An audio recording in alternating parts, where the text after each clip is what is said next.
अस्सलाम वालेकुम students, welcome to our channel. उम्मीद है आप लोग खैरियत से होंगे।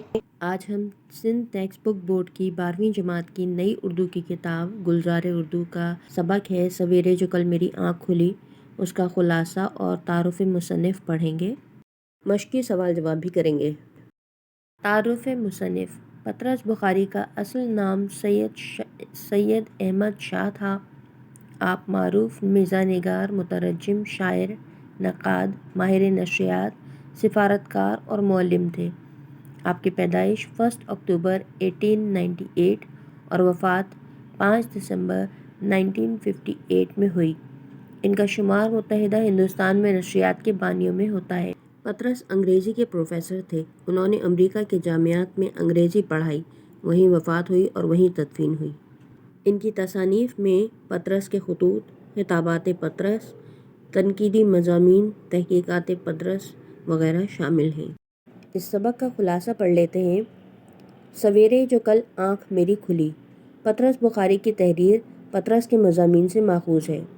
इस सबक में पतरस बुखारी ने बहुत मज़ाहिया अंदाज में हॉस्टल में रहने वाले तालिब इल्मों की ज़िंदगी का जिक्र किया है। कुछ तालिब इल्म अपनी काहली और सुस्ती के बाइस अपनी ज़िंदगी का कीमती वक्त हुसूल तालीम के बजाय सोने और घूमने फिरने में गुजार देते हैं। ऐसे तालिब इल्म साल के आखिर में ये सोचते हैं कि अब जल्द उठकर किस तरह से पढ़ा जाए, लेकिन साल भर देर तक सोने की आदत उनका पीछा नहीं छोड़ती। नींद का गलबा, काहली और सुस्ती, लापरवाही के बावजूद जो कभी ऐसा तालिब इल्म जल्द उठ जाए तो खुद को सराहना नहीं भूलता। इस सबक में एक तालिब इल्म का जिक्र किया गया है जिसने अपने पड़ोसी से सुबह जल्द जगाने के लिए कहा और जिस तरह उन्होंने सुबह जगाया और जागने के बाद कितनी मुश्किलों के बाद उठे। इस सबक में मिज़ाह भी है और तालिब इल्मों के लिए तंबीह भी। पतरस बुखारी की इस तहरीर में अल्फाज के चुनाव और हिस्से मिज़ाह ने एक छोटी सी बात को तालिब इल्मों तक पहुँचाने के लिए एक खूबसूरत तहरीर का रूप लिया। तालिब इल्मों को चाहिए कि ये सबक पढ़कर महज तफरीह का ज़रिया न समझें, बल्कि इससे सबक हासिल करके अपनी तालीमी सरगर्मियों पर तवज्जो दें। अब इस चैप्टर के सवाल जवाब देख लेते हैं। लाला कृपा शंकर जी से क्या दरख्वास्त की गई? इसका जवाब है, मुसन्निफ ने अपने पड़ोसी लाला कृपा शंकर जी से कहा कि इम्तहान नज़दीक आ रहे हैं, आप सुबह जल्द उठने के आदी हैं, तो हमें भी सुबह जल्द ही जगा दिया करें। इस चैप्टर का अगला सवाल है, लाला जी ने जगाने के लिए क्या अंदाज अपनाया? इसका जवाब है, लाला जी ने अगले दिन उठते ही ईश्वर का नाम लेकर मुसन्निफ के दरवाजे पर मुक्काबारी शुरू कर दी।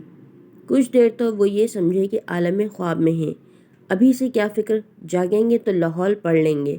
लेकिन गोलाबारी लम्हा ब लम्हा तेज़ होती गई और जब कमरे से लकड़ी से बनी दीवारें लरज़ने लगीं, सुराही पर रखा हुआ गिलास जलतरंग की तरह बजने लगा और दीवार पर लगा हुआ कैलेंडर पेंडुलम की तरह हिलने लगा, तो उन्हें उठना ही पड़ा। मगर अब दरवाज़ा है कि लगातार खटखटाया जा रहा है। मुसन्निफ को यूँ लगा कि उनके आबा व अजदाद की रूहें और किस्मत ख्वाबिदा तक जाग उठी है। इस चैप्टर का अगला सवाल है, ज़बरदस्ती जगाए जाने पर मुसन्निफ के तासुरात क्या थे? इसका जवाब यह है कि रात के 3 बजे जिस गोलाबारी के अंदाज में लाला जी दरवाज़ा पीट रहे थे, यूँ मालूम होता था कि मुसन्निफ के आबा व अजदाद की रूहें और किस्मत ख्वाबिदा तक जाग उठी होंगी। बार बार आवाज़ें देने के बावजूद लाला जी रुकते ही नहीं। भला ऐसे भी कोई किसी को जगाता है? खुदाया, ये किस आफत का सामना है? ये सोते को जगा रहे हैं या मुर्दे को जिला रहे हैं? इस चैप्टर का अगला सवाल है, मुसन्निफ की मामूलात ज़िंदगी में मौजूद नक़ाइस की निशानदही कीजिए। चैप्टर को आगे बढ़ाने से पहले आप लोगों से दरख्वास्त है कि अगर आपको हमारी वीडियोस पसंद आ रही हैं तो प्लीज़ सब्सक्राइब कीजिए, लाइक, कमेंट और शेयर कीजिए। हमारा हौसला बढ़ाइए ताकि हम मज़ीद आगे वीडियोस बनाते रहें। इसका जवाब ये है कि मुसन्निफ की मामूलात ज़िंदगी में मौजूद नक़ाइस में से काहिली, सुस्ती, गफलत, सुबह देर से जागना, लापरवाही, बातें बनाना, हवाई किले और मंसूबे बनाना, क़ुव्वत इरादी का कमज़ोर होना वगैरह शामिल हैं। इस सबक से 5 जुमले मुंतखब कीजिए जो आपके नज़दीक तंज़ो मज़ाह का बेहतरीन नमूना हों। वो हज़रत भी मालूम होता है लफ्ज़ों के भूखे बैठे थे। नंबर 2, मैं क्या मेरे आबा व अजदाद की रूहें और मेरी किस्मत ख्वाबिदा तक जाग उठी होगी। नंबर 3, इरशाद हुआ कि آپ گا رہے ہیں زور آپ پر۔ نمبر 4، یہ سوتے کو جگا رہے ہیں یا مردے کو جلا رہے ہیں۔ نمبر 5، دل سے کہا کہ دل بھیا صبح اٹھنا تو محض ذرا سی بات ہے، ہم یوں ہی اس سے ڈرا کرتے تھے۔ آپ کے خیال میں کون سی عادت مصنف کو پڑھائی سے دور رکھنے کا باعث تھی؟ صبح دیر سے جاگنا، سستی، کاہلی، لاپرواہی اور مستقبل کی فکر نہ ہونا جیسی عادتیں مصنف کو پڑھائی سے دور رکھنے کا باعث تھیں۔ اس چیپٹر کا 7واں سوال ہے، کاہلی، سستی اور غفلت سے پہنچنے والے چند نقصانات بیان کیجیے۔ اس کا جواب ہے، فرد واحد ہو یا کوئی قوم، سست، کاہل اور غافل لوگ ہمیشہ تباہی اور بربادی کا شکار ہوتے ہیں۔